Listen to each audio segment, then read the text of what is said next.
CNBC fake news. Okay, you guys ready? All set?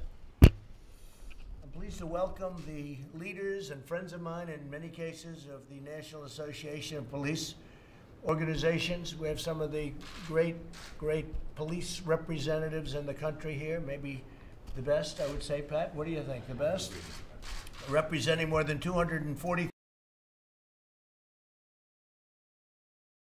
Thank the association president, a friend of mine, Mick McHale, who who's been tremendous, who I call on occasionally to say what the hell's happening in a certain location, and he gives me the advice, and I was very honored to receive the endorsement.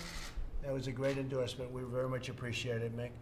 The entire leadership team is here today, representing large portions. What would you say the percentage of police in the country are represented in this room? Big portion. Yes, sir. Yeah, very big portion. I appreciate it. Also, I want to thank our Vice President, Mike Pence. He's been very involved in a lot of issues, but this issue is one of his very important ones, I think we can say, Mike, right? Thank you, Mr. President. We're here to discuss the unwavering support of our nation's courageous police officers and our determination to defend the safety of all Americans. I just spoke on Portland. I just spoke with Chad Wolf, who's doing a fantastic job at Homeland. And the courthouse is totally secure. It has been ever since we've been there. We had to move in about a week and a half ago because they were going to take down the federal courthouse. This is not even believable. You know, you tell these stories, it's not even believable. Homeland Security moved a team of very talented people, strong, tough people, and the courthouse has been in very good shape. They're not an offensive team, they're a defensive team. They're not allowed to be offensive, unfortunately. And you had radical anarchists, you had horrible people, you had agitators. There weren't protesters, there might have been protesters, but the ones that were the problem were absolute anarchists and in many cases professionals. So a lot of people have been arrested, and we've told the mayor, we told the governor, you better get in there and do your thing. And they finally, they should have done this 60 days ago. A lot of people have been hurt. A lot of law enforcement people have been hurt. And they should have done this 60 days ago. So now they've freed up the park, cleaned out the park, and they're moving their way. And if they have any other problems, we're going to take a very strong offensive force. Nothing started because the federal government was there. In fact, if we weren't there, you would not have a courthouse right now. You know, the media, some of the media, not all of it, but some of it, they are saying that because the federal government walked in, they became worse. Now, because the federal government walked in, we saved the U.S. courthouse, the federal courthouse, which is was a magnificent. It will be shortly, but you know, there's graffiti all over it and everything else. That's why we moved in, because the local police were not protecting federal property. So Homeland Security has done a fantastic job. I appreciate it. Chad Wolf and the entire team have been fantastic. And it seems to be cleaning up. And if it doesn't clean up, we're going to do something very powerful, because we have no choice. Not that I want to do it. I don't want to do it, but we have no choice. In recent weeks, law enforcement has become the target of a dangerous assault by the radical left. The left-wing extremists have spread mayhem throughout the streets of different cities, in particular Portland. If you look, Portland is one. Seattle certainly would be another. And we were getting ready to go into Seattle. We would have solved that problem very quickly. When they heard that we were going in, they went in. And by that time, the anarchists were exhausted, and they just raised their hand. They were exhausted and tired, and they had a lot of drugs and a lot of alcohol, and they just gave up. They just raised their hands. They were sleeping there long enough. They took over actually a piece of Seattle, if you can believe that, Seattle being a major city. And they took over a piece. So we were ready to go into Seattle. Everyone knows that. We were going to go in with force, and we didn't have to, because the day before we were going in, and we let them know, the day before we were going in, this is what happens. They went in, and the anarchists and agitators gave up, and they gave it back. Joe Biden's pledge to cut police funding. You do know about that, Mick, I assume, right? You've heard that little rumor? This guy has been dragged so far left. Biden has been taken further left than Bernie ever was. Bernie was never this. I mean, totally open borders and the sanctuary city stuff. That he's approving things that Bernie never thought of. It was supposed to be they were going to take him right. They took Biden way left of where Bernie was because they have the manifesto. I don't know. Have you seen the manifesto they've got? Now I understand they can't get any police in Milwaukee because you're not allowed to use pepper spray or tear gas because if you have crowds. But I don't think there's any other way other than the obvious way, which would be horrible, and that's shooting itself, which would be horrible. But I don't know how you can control a crowd if that crowd's anything like what you have at Portland. There's no way you could possibly do it without tear gas and pepper spray. Pat, would you say that's a correct statement? I agree. You have to control the streets. You have to do it fairly, but you have to do it. It's pretty amazing, right? So you have no police that want to go to Portland because they know they can't do their job. You have to give them the equipment to do the job. It's incredible. They're not going to go till Milwaukee. So what's going to happen in Milwaukee, Mick? What do you think? Well, I think that they're going to have the mad exodus that we're seeing in other parts of the country. And it, again, sir, it's the exposure of these men and women who continue to suit up and provide the safety that they took an oath to. And we want to, as an association, but we speak for all law enforcement, and thanking you personally for your executive order, which allowed us to surplus equipment. That equipment is saving our lives, literally, sir, and we thank you. We thank you for all of us. Thank you. Yeah. No, that was very controversial. The previous administration didn't want to do that. We had hundreds of millions of dollars worth of equipment, really good military equipment, good stuff, and a lot of it was protective. It was defensive equipment, where like vehicles that are very strong in terms of defense capability, where you wouldn't get hurt with the windows are, you know, shatterproof, etc., and bulletproof. And we gave that out to our police departments. It was sitting there gaining dust. That was the only thing it was gaining, was dust. And we gave that out to all of our police departments all over the country. And you have no idea, every time I go someplace, the police thank me for that. This is stuff that was just getting less and less valuable. Much of it was brand new, but getting less and less valuable, sitting in warehouses. Probably the government was paying a lot of rent to the warehouses. And yeah, it's been a great thing. So as a result of the outrageous attacks on law enforcement, violent crime has surged in certain Democrat-run cities, many of them. I mean, you look at New York, it's up 348%. Who ever heard of a number like that? Because you have a radical left mayor who doesn't know what he's doing. He doesn't know what he's doing. I don't understand even how the police can allow it to happen. That's the only thing. We talk about that. But you look at Chicago. In Chicago, more than 2,200 people have been shot. Okay, think of that, shot. Now, that's far worse than Afghanistan. We're leaving Afghanistan fairly shortly, but we see things that in Chicago and other places that you don't see in Afghanistan. It's unbelievable. 40% increase from 2019. And the hard thing is that crime is down nationwide. So I'm taking all of these Democrat-run cities, and we're putting them in with the well-run cities and largely Republican well-run cities and states.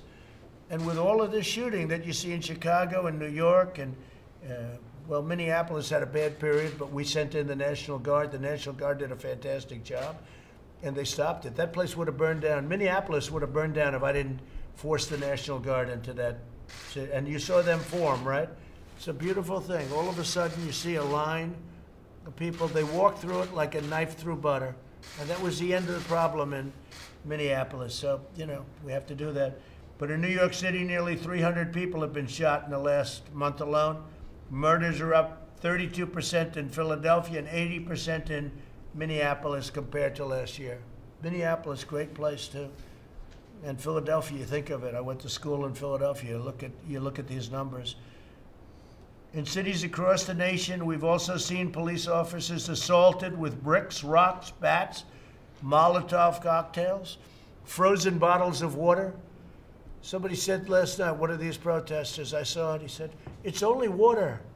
How can water hurt you?" Yeah, they don't say it's frozen in a bottle the size of a football, and they throw it at the police. It's unbelievable. It's water. And then they have cans of soup, and they throw the cans of soup.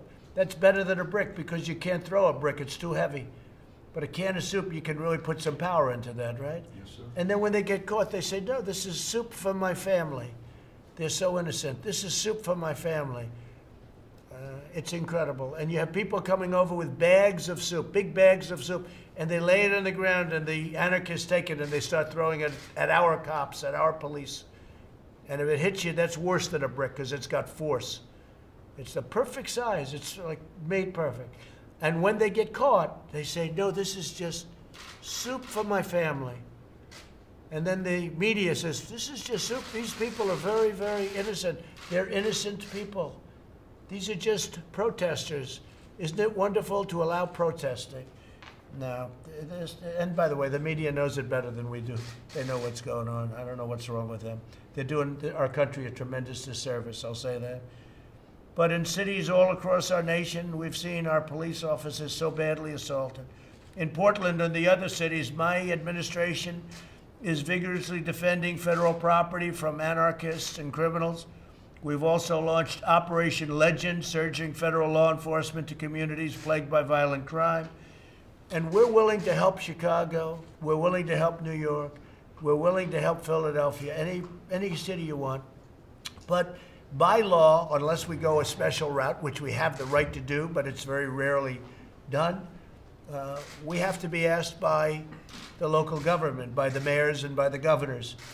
And they don't want to do it, I think for two reasons. Number one, they're embarrassed to do it. And number two, I actually think they're afraid of these people, if you want to know the truth. I actually think these are radical left maniacs. And I actually think, Pat, I think they're afraid of these people. I think they're afraid of those people that I see in Portland, and to a lesser extent that I've seen in Seattle. I mean, the Portland is a tougher group. You know, they've been doing that for years to Portland. They've been doing it for years and years to Portland, and the police stepped down, and I don't believe it's the police's fault. They're not allowed to do it. They're good police, but they can do it. Let's see how they do tonight over the last night. It was a big step, but let's see how they do. So it's an honor to have the associations here. We have been with them. I've had endorsements from so many police, and I don't even say thank you anymore. I say, what's your choice? Your choice is me or somebody that has no clue what they're doing. And I say that kiddingly, but I sort of mean it, right? I sort of mean it. So our relationship with law enforcement has been outstanding, and with firefighters. I mean, you have firefighters that go to put out a fire, and people are shooting at them. They're literally shooting at them as they're putting out the fire. Guys are going up on ladders, and people shoot at them. But we have great support from firefighters. Usually just the top one or two people don't support us, you know, because they're used to something else. But everybody in there, we have tremendous support from the police, the firefighters, and almost every group of people that are associated with the things that we're doing and doing really well. But I want to thank you all very much from the bottom of my heart. I appreciate those endorsements. We really do. It's really great. And you will never be let down with me. I have tremendous respect for what you do. It's dangerous. It pays not as well as they could do elsewhere. Many of the people, but they're discouraged. Many of the people, they do it, they love it, right? They love it. They would, nothing they'd rather do. This is what they want to do. But it's a very dangerous profession. And we are going to toughen it up a lot because the mayors and the governors aren't allowing you to do your job. And you got to be allowed to do your job. When you see the things that we've seen in St. Louis, and by the way, you look at the last administration with Ferguson and all of the problems they've had. I mean, they had some problems that are doozies. You know, people said, oh, the last administration, they had this. That's what started a lot of this. If you look at some of the things that they had, I could name 10 of them right now. But we have to strengthen up because you're being told to do things that you know can't happen. In Seattle, they're reducing the force by massive numbers. In Portland, they're reducing their force. Can you imagine that? In Portland, they're reducing their force by massive numbers. But then the governor, like in Oregon, the governor said things that are just unbelievable. She doesn't want it to get better. The mayor of Seattle, the things that she said, we're going to have a summer of love. There's something going on that is crazy.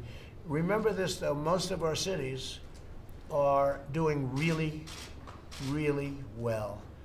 And despite the pandemic, and we're doing a good job on that, we have vaccines that are really getting close. We have therapeutics that are really getting close. But despite all of that, these cities are doing very well, and law enforcement's at an all-time good. So most of it's good. We only talk about the bad, but most of it's good. Pat, would you like to say something and representing our New York's finest? And we'll go around the room a little bit. We sure do. You know, in our city, we're going through a difficult time. We have a progressive mayor that's anti-police, a city council that's anti-police, and the state house is anti-police. So they're changing the law where it's becoming impossible to do our job. And remember what our job is, to keep folks safe. You do that by helping the good people, going after the bad people. They're stopping us from doing that. So we come down here. So the mayor tells you, you can't do that. You cannot, your job is to keep people safe, right? That's right. So is that a higher calling than listening to a mayor? Well, you know what? They're the boss in our town, so we have to go by the rules they set. The problem is the rules they are setting, the laws they're passing, are making it impossible, because what happens then, we're criminally charged. So we come here today, Mr. President, to ask for help, to have a discussion on what we need. They charge you criminally? Yeah, they can charge us criminally, yes, sir. It's disgraceful. It's like they reversed the world. It's the upside down world right now. And I have 36 years on the job. I've never seen it this bad, sir. Never been anything like it. Hey, look, I lived in New York, and we never had a problem in New York. New York was, once Rudy did a great job as mayor, in all fairness, because before that, but I think this is worse than the Dinkins era now. How do you compare this to the Dinkins era? It's worse. You know, we had disturbances back during Mayor Dinkins' time, but we had it in one neighborhood, possibly two. We had disturbances recently in 3 boroughs, sir. You know, we have neighborhoods where your father started that it's going back to be crime-ridden. Into Manhattan, where you did so much building, it's starting to go back to crime-ridden, where they looted in Midtown. So obviously there's a problem. And Dinkins, if you go back to that period, everybody respected the police, and the police were allowed to do their job in all fairness. There was never like, we're going to cut our police force. It was always, we're going to get more police, in all fairness. And then Rudy came in and did a great job. So, you know, it's one of those things. I think you have to do what you have to do. I mean, you have to keep people safe. You have to keep people safe. Go ahead, please.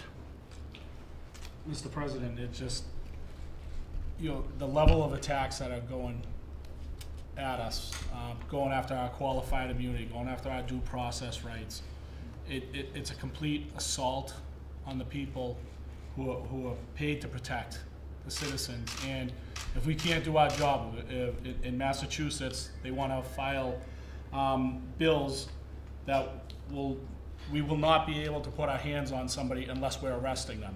So if we're dealing with disorderly people, intoxicated people, people with mental health issues, trying to get them into an ambulance, get them to a hospital, we could be sued. And you can be sued individually or as a force? Individually, Mr. So are President. they taking immunity away from you? They're trying very hard, Mr. President. Yeah, that's the next move. You know, they want to take immunity away from police so that if you do what you have to do and you do it right, you can get sued. I mean, the whole thing is just crazy. So you're having a hard time in Massachusetts? Yes, Mr. President. We're working very hard. The unions are sticking together, working very hard, and hopefully we can curb some of this. Is the governor trying to help? It hasn't gotten to his desk yet, Mr. President, but we're hoping that we've made some very solid arguments on all these issues where he can slow the process down.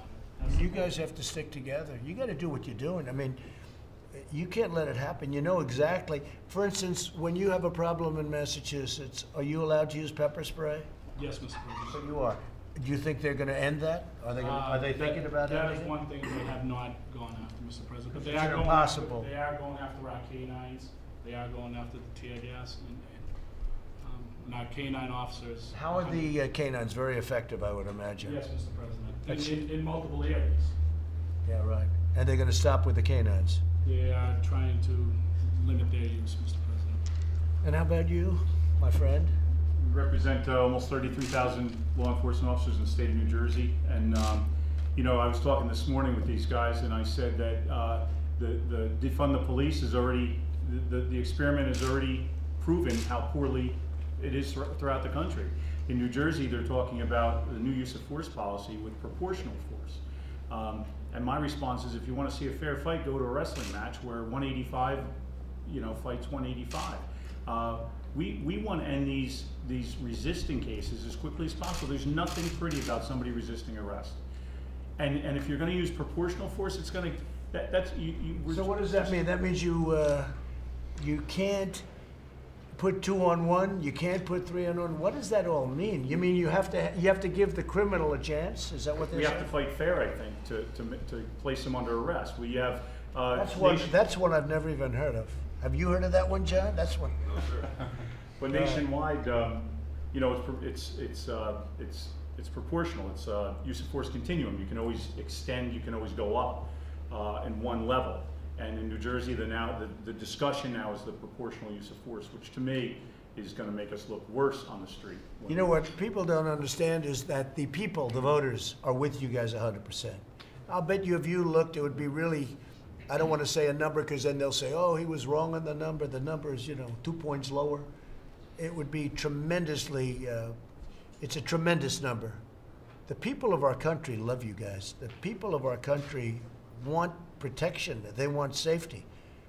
And what they're doing is they're just stripping, this radical left movement is stripping you of everything.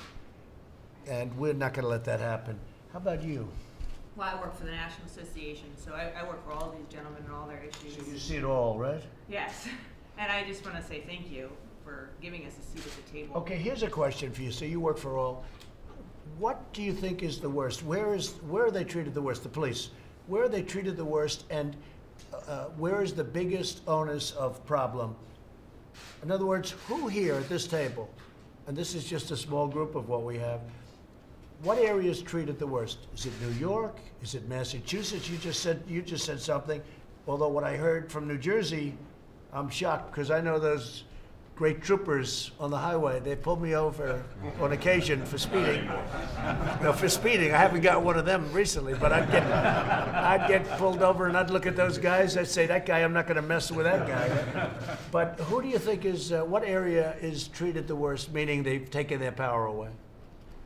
Well, I don't think there's just one area. We hear from our membership across the country about various attempts to handcuff cops and their ability to do their job. I just think it depends on the area and what policies people are trying to push. I think cops across the country are having a very difficult time doing their job with very little public support. Obviously, the most of Americans. Well, you have really public support, but it's sort of that silent majority that we talk. But it's not a silent majority; it's a massive majority. It's not anything about the word majority is not a good enough word. You have tremendous public support, and these people feel they have to do this, the politicians, in order to stay relevant in this far left movement. John, what would you say about that? Who would you say is treated the worst in terms of areas? I'd say him. New York? Yes. Yeah, listen to the Pat One yesterday. of the worst, Pat. It can't be much worse than that. It's getting worse by the day. Each morning you wake up, first you get a text on the number of shootings and deaths you had the night before. Sir, you remember when you were building in Manhattan and crime was out of control. We're back to 1993 numbers. Who thought we'd be back there? In South Jamaica, the numbers have gone crazy. When we turned the city around, now it's starting to slide back. I'm worried about the slide, sir, but the slide's going to continue. And you could solve that rather quickly if they gave you your power back, right? We've proved it. We've done it. We want to do it again. Yeah, no, it's easy. It's very, I mean, for you guys, that's what you want to do. So that's our job. And This is remember, hard. What you're doing now is hard. This is hard, and what folks in our city hall forget that, we're police officers, we have a shield on our chest, but we're also citizens. We're also in the church, synagogue, or mosque. We're also at the same street corner, dropping our children off, going to the same schools. We're in the same shopping malls, the same grocery stores. So we're part of the community, and they're trying to cut us I out. remember 2 years ago, 3 years ago, when the police didn't respect the mayor. They haven't changed, in all fairness. But they would literally turn their back on the mayor. And he was really working hard to get them on his side. And now it's almost as though it's just the opposite. And why is that? You know what? It takes more than words. You can read from a script as your actions. You can say you support police, but then pass laws that hurt us, so we know it's not true. If you remember when we turned our back on the mayor at the time, we had just had 2 police officers assassinated. What folks don't understand is we went to City Hall and begged that they stop the rhetoric. We said someone's going to get hurt. You know what happens? It was worse. They got killed. Ramos and Lou were assassinated in our favorite borough, Brooklyn. So it was a serious time, but it's gotten more serious since then, sir. And do you see it turning around? Do you see it going back where the politicians are going to get smart? Because the numbers will get bad. And yeah. So the communities have to realize that it's not just rhetoric, it's really their blood on the streets that's happening. And as I said, the numbers are going back to 1990s and shooting. So I think that's when it visits your kitchen table. Like the police. The communities want protection. They love the police. In our most difficult neighborhoods, the community, the person sitting on the stoop, the person owning the bodega, is the one that's giving us the information we need to do our job. It's City Hall that's stopping us, sir. Incredible. John, go ahead, please. So, sir, I'm president of the Florida Police Benevolent Association, and Mick and I, Mick's the senior vice president with Florida, and recently he and I have met with the incoming Senate President, Will Simpson, and the incoming House Speaker, Chris Browse, and they have assured us that they have our back. So, and I know the governor, DeSantis, has our back. He's got your back. He does. He does. However, there are some cities in Florida that want to defund. They want to create the Civilian Review Board. So we got to stay on top of it. Yeah. Pat's got a problem, and whatever he needs from us, we got his back. I think the cops in New York have to get tough again. We want to. We have the skill and the tools. They got a big voice. You know, you got a lot of people. That's a great force, and they have to get tough again. They're going to have to take it and they're going to have to, you just said they have to protect, you're sworn to protect the people. You know, there's a point at which you have to, that's also an order coming down, protect the people. And I think Florida's going to be in great shape with your governor and everything else. But you got to always watch it, John. No, we do. We really do. And listen, we're out there working it. And like I said, we represent over 30,000. And we got a lot of retirees from New York and New Jersey. Thank you.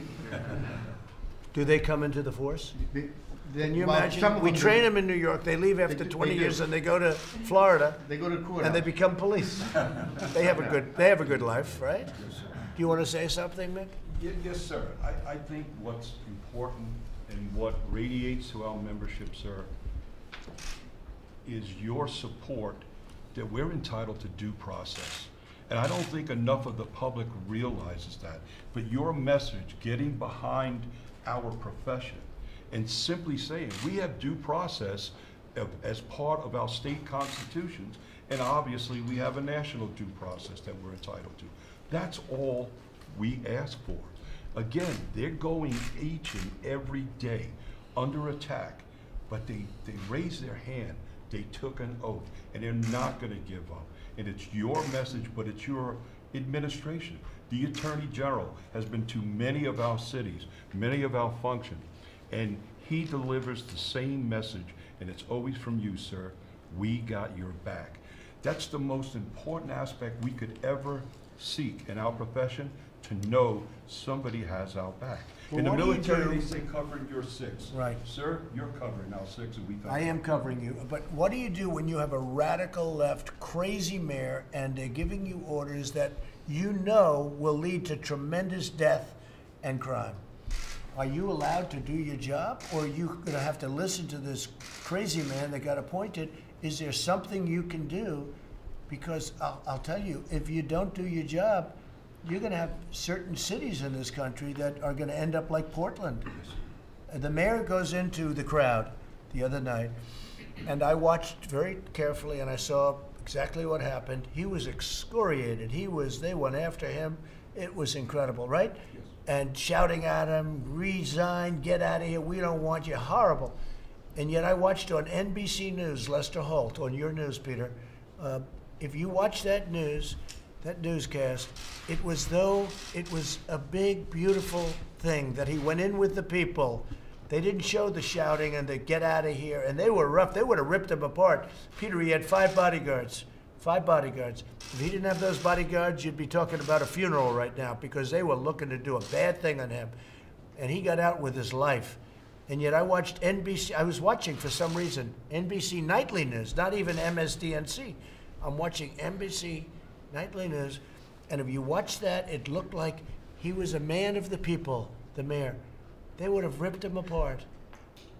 It just shows you, you know, you need some help from the media. You need a little fair help from the media. What would you say, John?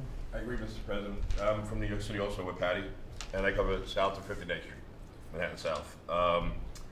The old show Beretta, if you remember, their theme song was "Don't do the crime if you can't do the time." They're not doing time anymore. And the police want to do their job, and they're out there doing their job. It's not even a revolving door anymore. It's an open door where it comes right back out. The riots, the same people looting, were arrested 3 nights in a row. They were back out the next day with their teams. The police want to do their jobs. They want to protect the communities.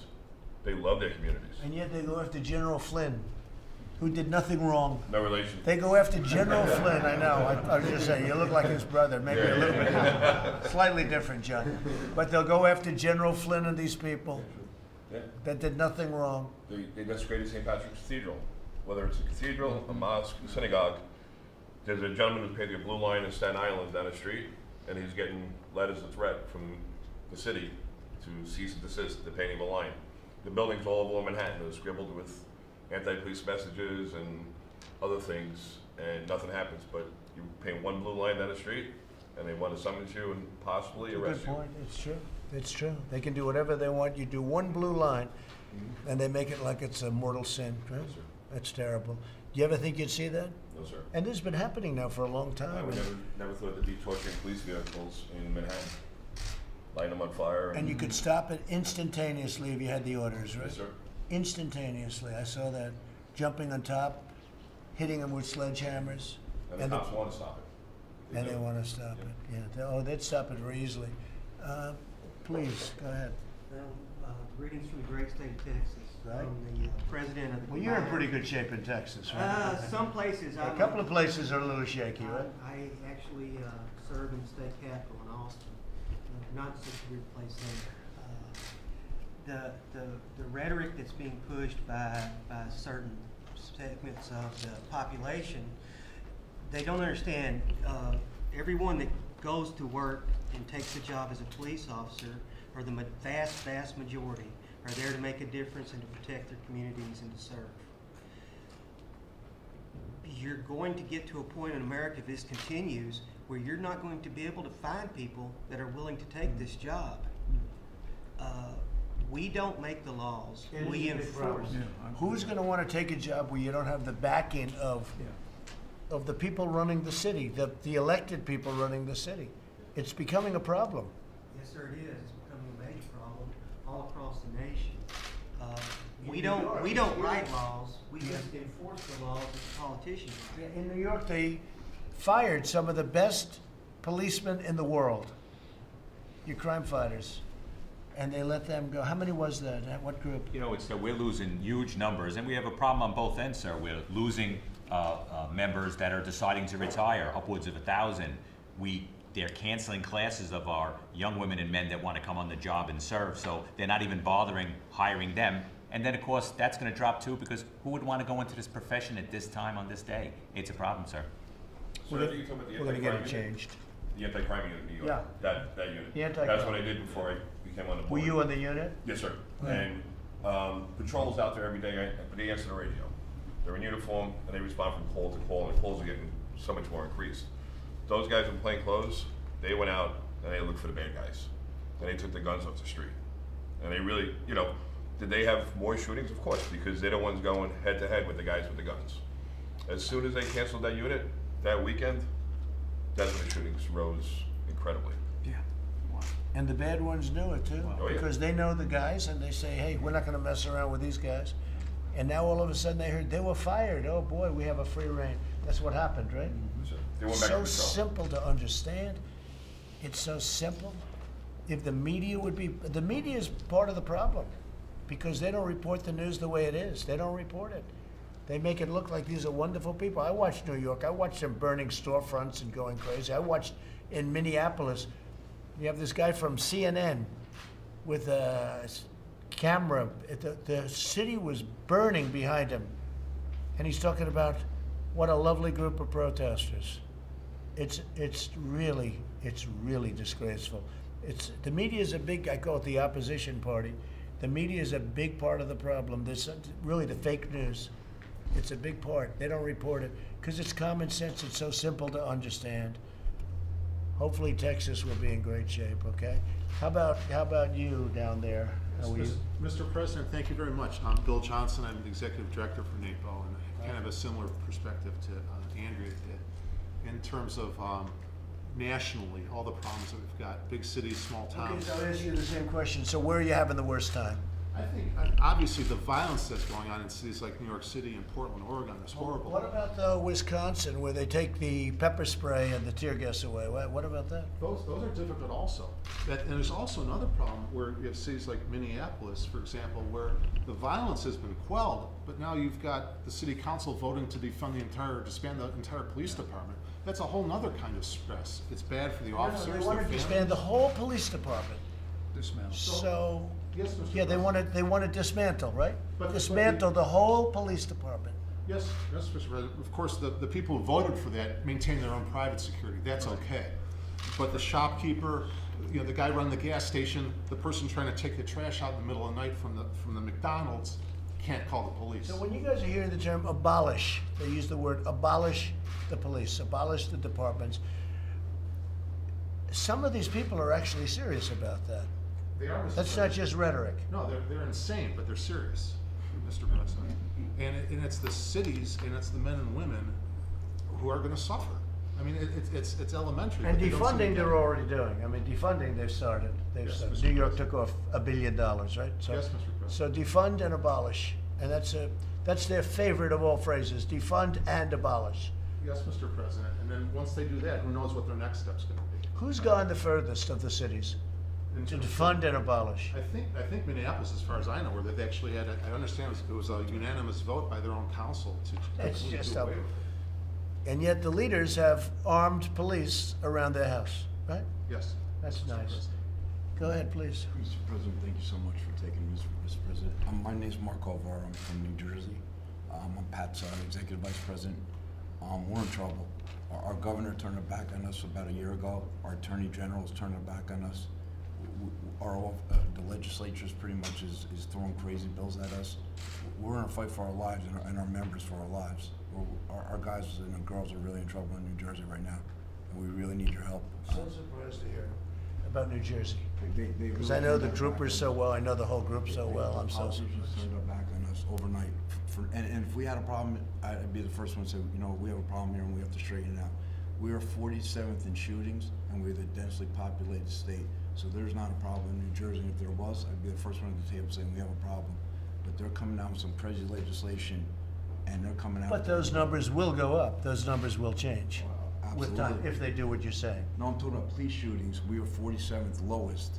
Yeah, And no, we're that's what I densely- mean, yeah, that's what I mean. And another thing is they closed the mental institutions in New Jersey. They put all the homeless and the mental people on the streets, and we're supposed to deal with them. We're not trained psychologists and psychiatrists. When did they do that? So they have, they just, it's been years already.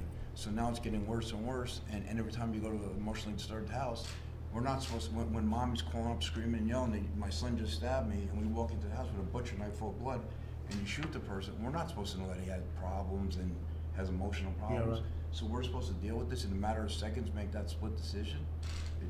That's on TV it's great, but in reality, Mr. President, it's scary situations, and our guys go to jail for shooting somebody, or for protecting their own lives and their families' lives. That example is something that happens. Mr. President, I never understood what fake news was until you said it all the time, and I can't believe how bad fake news is, as you say all the time. Yeah, no, I've said it, and I've learned, I thought it was fake before I got here, but not as bad as it is. It's really it's a tragedy, what they're able to report or not report. What they don't report is, in many ways, even worse. Mike, please. Well, thank you, Mr. President. I'll be very brief.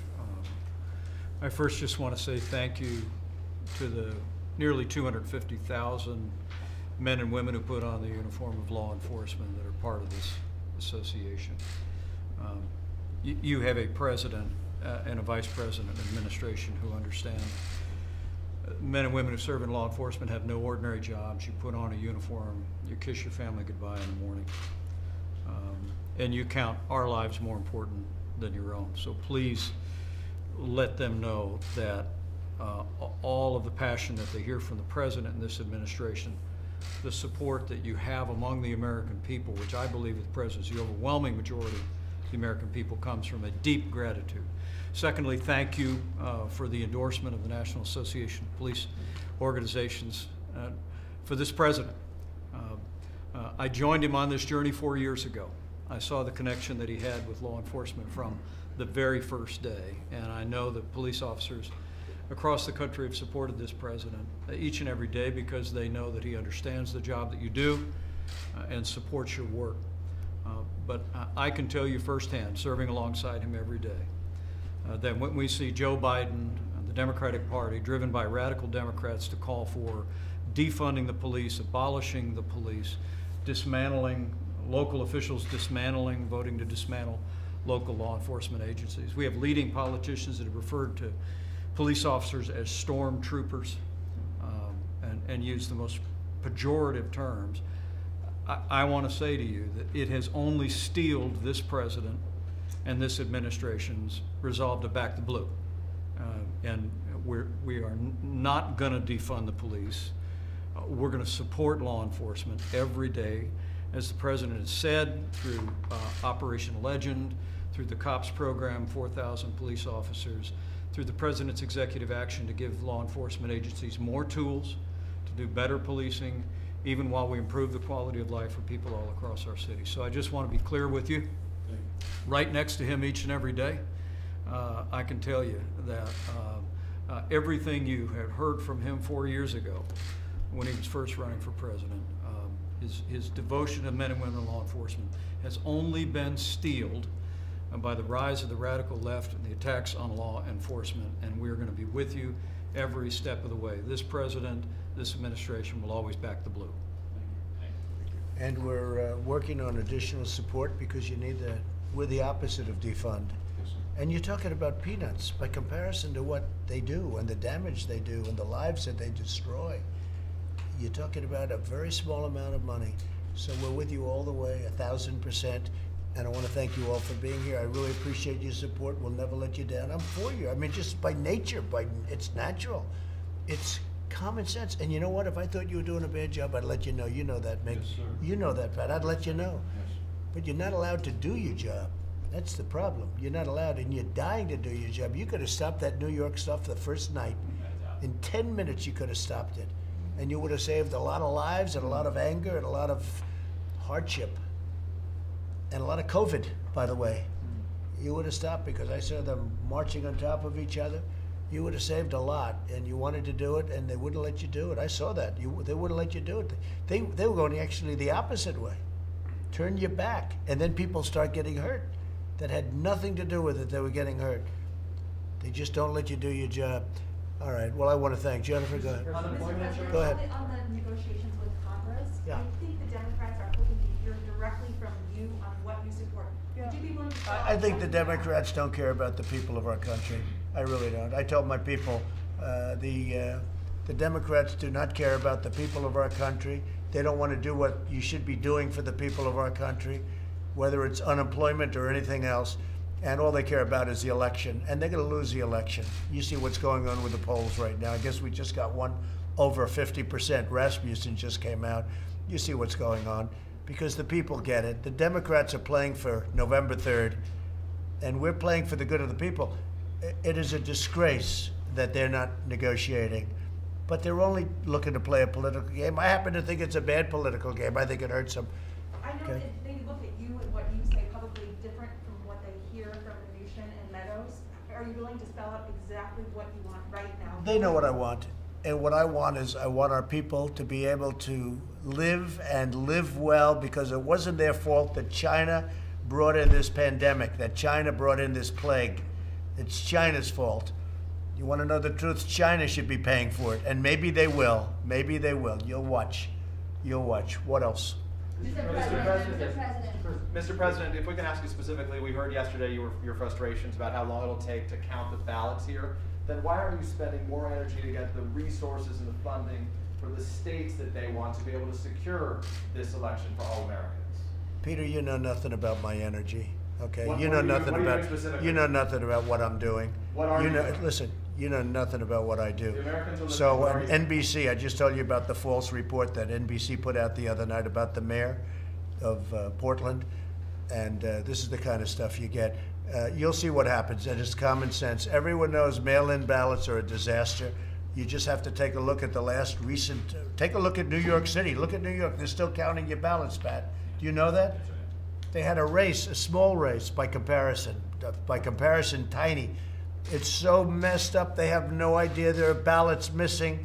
Thousands and thousands of ballots are missing. They think they're going to send hundreds of millions of ballots all over the United States, and it's going to come out. You won't know the election result for weeks, months, maybe years after. Maybe you'll never know the election result, and that's what I'm concerned with. It'll be fixed, it'll be rigged. People ought to get smart. And I just hope our Republican voters, the people that are for you, are going to do what they have to do. Absentee ballots are great, because absentee ballots, you have to go through a process to get them, and it's actually a great thing. Absentee ballots, I'm going to be voting absentee. An absentee ballot is one thing. A universal mail-in ballot is a disaster. These governors are going to send out millions of ballots. They don't even know where they're sending them. I already have friends, they got ballots for a son who died 7 years ago. They got, you don't even want to talk about it. But the media knows this. Actually, the Washington Post wrote a great article, of all groups. A week ago, the Washington Post wrote a great article that this is a disaster. This is going to be the greatest election disaster in history. And by the way, you guys like to talk about Russia and China and other places. They'll be able to forge ballots. They'll forge them. They'll do whatever they have to do. People should go and they should vote, or do an absentee ballot. So what are you doing to secure it? Sir, to secure it there, Richard? Say it. The military predominantly votes by mail or absentee. Absentee. And so... You didn't understand me. I said absentee ballots are actually a very good thing. Absentee ballots are secure and they're very good. But universal mail-in are a disaster. You're going to see an election that, and we're going to do very well in the election. Nobody wants that date more than me. I wish we'd move it up, okay? Move it up. But you're not prepared for what they're doing. And they're using COVID. You know, they're using the China virus. China must be very happy about it, because they hit us with a virus, and now they screw up an election like you will never see. You watch what happens. I don't think you'll ever give me any statement. I guess Trump was right, but the people know I'm right. Watch what happens. New York City has a little election. We just talked. You got to see. Do you know how far they're never going to have the result of that election? Never the correct result. They'll probably announce something at some point. But when did that take place? Like 5-6 weeks ago. Absentee ballots, great. Going to the polls, great. If you do universal mail-ins with millions and millions of ballots, you're never going to know what the real result of an election is. It's going to be a very, very sad day for our country. Go ahead. On this topic, sir? If the system is a disaster, as you say, why not commit to putting in resources to fix it? We're putting in all the resources you can. But as a couple of the radical left people said, you know, who actually agree with me, they said, no matter what you do, we're not prepared for this. They're not prepared for an onslaught of millions of ballots pouring in. They're not prepared. They're not prepared. You watch. They're not going to announce anything on November 3rd. They're not going to announce it on the 4th or the 5th or the 6th. It'll go on forever. People should go. You know, they voted, Mick, during World War I. They voted during World War II. They went to the polls. They voted. They went to their booth, and they voted proudly. But now with COVID, they don't want to vote. It's not they don't want to vote. This will be catastrophic for our nation. And you'll see it. I'm always right about things like this. I guess I must be. But I wouldn't be sitting here. Yes, Jennifer, go ahead. You want something? Jennifer, do you want? No, okay. Yeah, please, in the back. What is your decision to delay the election in Hong Kong? What is your opinion? I want to right now focus on this election. I'll have a statement about that soon. I heard that they did the delay in Hong Kong, and we'll have a statement about that. But I want to focus on this. Okay, thank you very much, everybody. Thank you very much. So why would moving low-income people into the suburbs